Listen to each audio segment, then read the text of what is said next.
sono molti buoni motivi per considerare Luis Siciliano uno dei più interessanti musicisti napoletani del momento. La sua storia personale, i suoi contatti internazionali, il suo lavoro di compositore e di performer che si muove tra le musiche del mondo. E non ultimo il suo più recente lavoro, Ancient Cosmic Truth, prodotto da Renato Marengo, che continua a ricevere prestigiosi riconoscimenti internazionali, accompagnati da giudizi unanimi ed estremamente lusinghieri da parte della critica di tutto il mondo. Luis, cosa significa Ancient Cosmic Truth?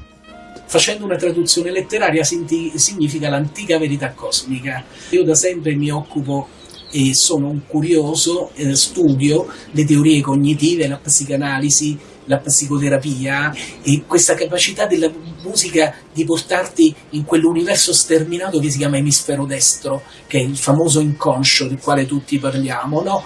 E ho pensato alla traduzione che non è esatta, in principio era il verbo. Molti studiosi concordano che, per esempio, nelle sacre scritture, per non parlare poi delle scritture indiane, dei Veda e di tutto, all'origine in principio era il suono, era la vibrazione. Quindi Ancient Cosmic Truth, questa antica verità cosmica, è la vibrazione. Luis è nato a Napoli, a soli 16 anni debutta come direttore d'orchestra professionista, un vero ragazzo prodigio. Giovanissimo collaboratore di Antonio De Santis, fondatore dell'IRCAM di Parigi, è stato ingegnere del suono per Roberto De Simone. Ha suonato nei locali di Dino Luglio, quando da lì passavano tutti. Va in Olanda, poi negli Stati Uniti, a contatti con un mondo vastissimo di suoni, nomi famosi, tra cui spicca quello di Wayne Shorter, con cui ha condiviso sperimentazioni e ricerche. Spazia nel mondo del jazz e compone musiche per colonne sonore, vincendo anche un nastro d'argento con La febbre di Dalatri. E oggi approda a una musica strumentale, nella quale c'è l'eco di tutto quello che ha vissuto finora, con Napoli, ovviamente, in primo piano. Sono nato alle falde del Vesuvio, nel 1975, il 19 marzo, il giorno quando è nato Pino Daniele. È questa cosa che mi riempie di gioia, perché ovviamente nato e cresciuto a Napoli, Pino era rappresentato per tutti noi un punto di riferimento imprescindibile, diciamo.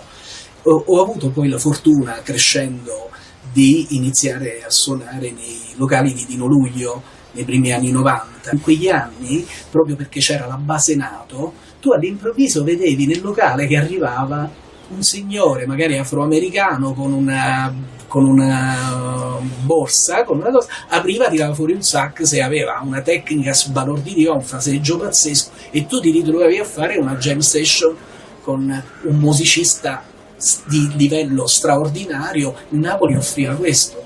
Una città che non ha mai conosciuto il razzismo, che non ha mai conosciuto la chiusura, sempre totalmente aperta. Sono cresciuto in questa città straordinaria che qualcuno ha definito la città porosa, proprio perché ha assorbito dominazioni, sonorità antiche, moderne, e da sempre sono stato proprio immerso nelle fronne, nei canti a figliola. Io ero amico di Giovanni Coffarelli, ho sempre frequentato il mondo della tammurriata, quella autentica, quella vera della tradizione vesuviana. Questo sincretismo napoletano da sempre mi appartiene, no? Questo avere un piede nella tradizione della tammurriata, nella musica elettronica, in quello che poi è la mia ricerca attuale, che è la ricerca sui sintetizzatori. Insomma, un perfetto continuatore di quello spirito di contaminazione e di incontro tra culture musicali diverse, che nel corso degli anni è diventata la natura stessa del Naples Power. Ufficialmente sono entrato nel Naples Power grazie a questo album che ho fatto, ma in realtà il mio cuore, la mia mente è sempre stata nel Naples Power, perché io credo che l'anima del Naples Power sia proprio questa curiosità, questa voglia di scoprire, di indagare il linguaggio dei suoni e poi connetterli con la gente, col pubblico, creare un linguaggio che sia anche estremamente aperto e comunicativo. Sono sempre in movimento, sono un nomade fondamentalmente, però poi ho bisogno di ritornare alla base, e quando torno a Napoli io sento sempre questa umanità brulicante, curiosa, aperta, e questa cosa ispira moltissimo il mio viaggio e la mia musica, e questo è alla base di quello che io faccio.